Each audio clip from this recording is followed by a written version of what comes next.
Good morning. It's me, James Lott Jr. I'll take my glasses off because they always glare on the screen. This is another edition of GH Dirty Deeds. I am your host, like I said, James Lott Jr. And I had to get online. I had to get the camera out. I knew what our next episode was going to be about. The Ava-Centric episode of GH that happened.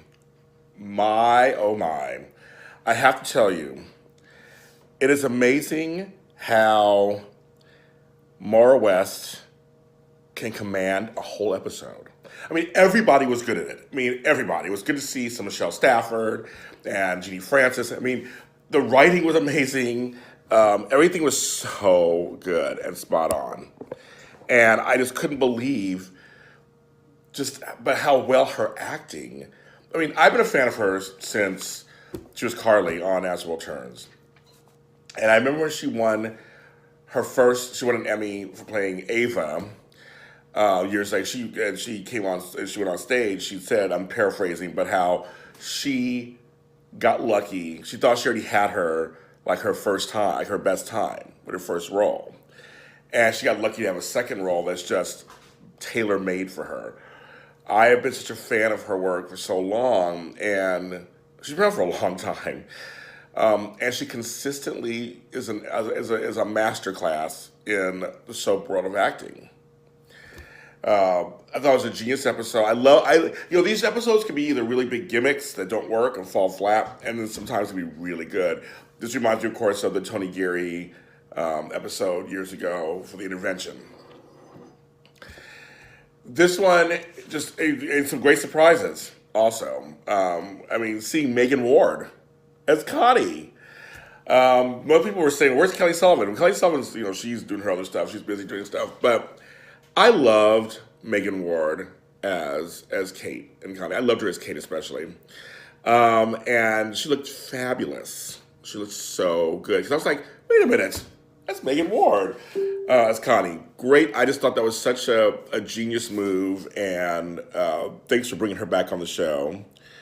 Sorry, as I'm taping this, got to get rid of something. There we go. And I thought she did a great job. Because she wasn't the one who got shot at the time. It was played by Kelly Sullivan. But she did a great job conveying the emotions. And I'm like, bring her back on the show. Bring back Megan Ward. She's good. No, I know their cast is top heavy right now, but I just reminded me why she was a good addition to the show. So welcome back, Megan Ward. It's good to see you. And I want you on my show. I want to talk to you on my podcast. I'd love to have you on. See what it was like. Another nice surprise, and we were like, what? I tell you, I don't know anything. People always ask me because I work in the soap press and I have friends on GH. I don't know anything. So when I saw Bryan Craig back as Morgan, I was like, what? And it's new scenes. It's him back. It was new scenes. Good seeing him back. Again, I like the character of Morgan. I thought Morgan was, troubled and flawed, but it worked. Bryan Craig is such a good actor. Such a good actor. Seeing him back was just amazing. And seeing Maura West act opposite of Megan Ward, act opposite of Bryan Craig again, which is really nice. But having her in scenes again with Michelle Stafford, my girl, my girl. Having her in scenes, she's always had scenes, of course, with Sonny. Maurice Bernard did a great job this episode. And then, of course, we have the grown-up Avery. People were going back and forth with her. And she had dark hair like all of Sonny's kids. Well, Sonny's kids all have dark hair. I guess. I don't know. I guess it's kind of the direction they decided to go. They went a blonde Avery. I don't know. I don't mind some brunettes. Brunettes are good. And actually, but the actress was cute. I can see her as their kid. But, of course, if the show stays on another 20 years or whatever, who knows what will happen by then if they do recast Avery. But I just thought the show itself, Chris Van Nett and everybody just did such a great job writing it. The direction was great. I love the direction. It's just such a good episode that I had to shout it out. I couldn't not say anything. It's just such a good episode. So thanks, GH, for that. That was fun. There's some folks asking if there should be one for Franco, because I'm sure Roger Howarth could totally do it. Again, another acting masterclass. And what I liked about this episode was, especially with Ava, we had a chance to see her inner turmoil that she really wants to change. Because on soaps they have us like try to buy a change.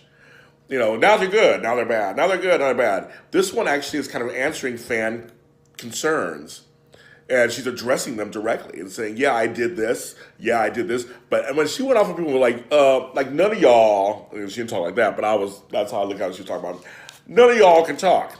And when she was listing everybody else's crimes, they all kind of looked at her face like, "Not saying two wrongs make a right, of course." We covered Ava on GH Dirty Deeds a season ago. But still, it's like you really can't cast stones and throw rocks because you all have done some things that are pretty horrible. And we're supposed to believe that you can be redeemed, but not me. I like that. Maura West sells it. She sells it. She sells it. She sells it. I know there are fans who don't like Ava, and I get that. But for those of us who love her, she completely sells the story. A great episode. Just a great episode. Nice surprise. Great episode. You can follow us on the Facebook page, GH Mini Spotlights. We're there. Go ahead and follow us there.